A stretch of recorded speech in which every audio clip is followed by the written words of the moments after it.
Lockdown से पहले गीता के घर का नजारा कुछ ऐसा था कि रोहन ऑफिस जाता था और शिविन स्कूल। जिनके घर से जाने के बाद गीता काम खत्म करके बाकी समय आराम करती थी। लेकिन लॉकडाउन के बाद ऑफिस और स्कूल घर में ही खुल गए और इससे गीता का हाल वो तो आपको देखने में ही मजा आएगा। शिविन, ओ शिविन, महाराज उठने के लिए क्या 21 तोपों की सलामी लेंगे? अरे बिस्तर से बाहर निकल, ऑनलाइन क्लास स्टार्ट होने वाली है। अरे तुम भी हद करती हो, स्पीकर की तरह चिल्लाने की क्या जरूरत है? दिख नहीं रहा मेरी कॉन्फ्रेंस चल रही है। अब कैमरा और स्पीकर ऑन कर रहा हूं, मुझे कोई शोर नहीं चाहिए। इस पर जैसे ही रोहन लैपटॉप का कैमरा और स्पीकर ऑन करता है तभी कुकर की सीटी बजती है। करा लो अब इसे चुप। लॉकडाउन नहीं हुआ, मेरी मौत का फरमान जारी हो गया। दोनों बाप बेटे ने नाक में दम किया हुआ है।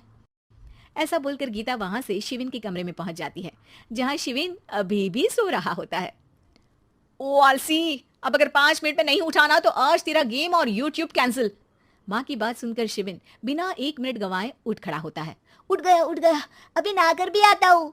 ये नाटक कहीं और, मुंह पर गीला कपड़ा मार और पढ़ने बैठ।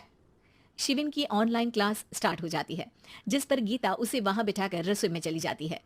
थोड़ी देर में उसे कमरे से कुछ आवाज सुनाई देती है, जिसे सुनकर वो कमरे में वापस आती है। हाय राम, तुझे क्लास अटेंड करने के लिए बोला था, कैमरा ऑफ करके बिस्तर पर नाचने के लिए नहीं बोला था।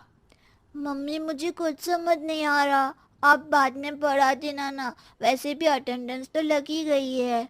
हाँ बेटा, जरूर बन जा, तू अभी से हम सबका बाप बन जा। अरे नहीं मतलब कहाँ से लाते हो इतना दिमाग, और पढ़ाई करते हुए ये चला कहाँ जाता है? नाइस क्वेश्चन, दिमाग से पूछकर बता दूंगा। शिविन की बातों से परेशान होकर गीता उसे मारने के लिए जैसे ही आगे बढ़ती है तभी वो कमरे से बाहर भाग जाता है। अब शिविन आगे आगे और गीता हाथ में चप्पल पकड़े उसके पीछे पीछे पूरे घर में दोनों घूम रहे होते हैं। इसी बीच वो रोहन के पास पहुंच जाता है और शिविन को मारने वाली चप्पल रोहन के लैपटॉप पर जाकर गिरती है। ओए माँ! मम्मी, अब पापा को चप्पल मार रही हो? वो आज तक के रिपोर्टर, चुपचाप जाकर क्लास अटेंड कर ले, नहीं तो अगली तेरे पीछे लगेगी।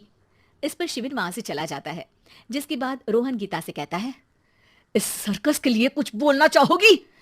अरे क्या करूं, जब से तुम दोनों घर में रहने लगे हो घर अपने आप ही सर्कस बन गया है और मैं तुम्हारी नौकर। कभी बेटी को संभालो तो कभी बाप के नखरे उठाओ। इन्हीं सब उथल पुथल में दिन बीतते रहते हैं, जिसमें हर रोज घर के अंदर कुछ नया सियप्पा खड़ा मिलता है, जो ज्यादातर शिविन और रोहन की ऑनलाइन स्कूल और ऑफिस से रिलेटेड ही होता है। एक सुबह, शिविन चल उठ, आज की क्लास जल्दी है। कैमरा ऑफ करके आप अटेंड कर लो। अरे ऐसे छित्तर पड़ेंगे, दादी नानी सब एक साथ याद आ जाएंगी। गीता की लाख मशक्कतों के बाद क्लास तो खत्म हो जाती है, लेकिन उसके बाद शिविन फोन इस्तेमाल करते हुए इंस्टाग्राम रील बनाने लगता है। रसोड़े में कौन था? तुम थी, मैं थी, कौन था?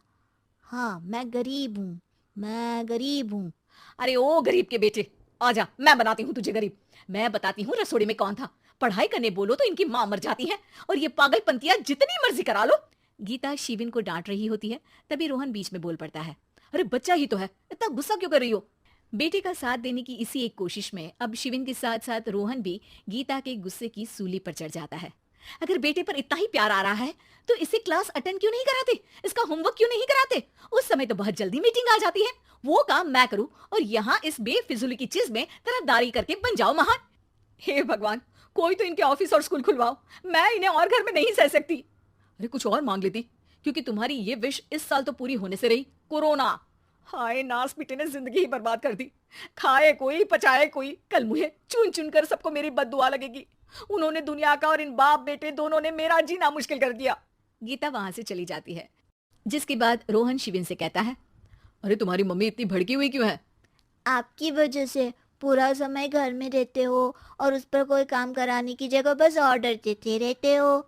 अच्छा बेटे, सारा इल्जाम मुझ पर, पूरा दिन तो वो तुम पर ही चिल्लाती है। हाँ, मतलब दोनों का 50-50 है, कुछ करना पड़ेगा। वो कहते ना, make the best out of worst. I have an idea. वैसे तुम्हारी माँ सही कहती है, बहुत जुबान चलाने लगे हो, कम बोला करो। अगली सुबह रोहन और शिविन अपनी गलती को सुधारने के लिए गीता के उठने से पहले घर का आधा काम खत्म कर देते हैं, जिसे देखकर गीता खुश हो जाती है और फिर बाकी बचा काम वो तीनों मिलकर पूरा कर लेते हैं, जिसके बाद अब वो सब मिल बांट कर हर काम में एक दूसरे की मदद करते हुए लॉकडाउन का मजा लेने लगते हैं।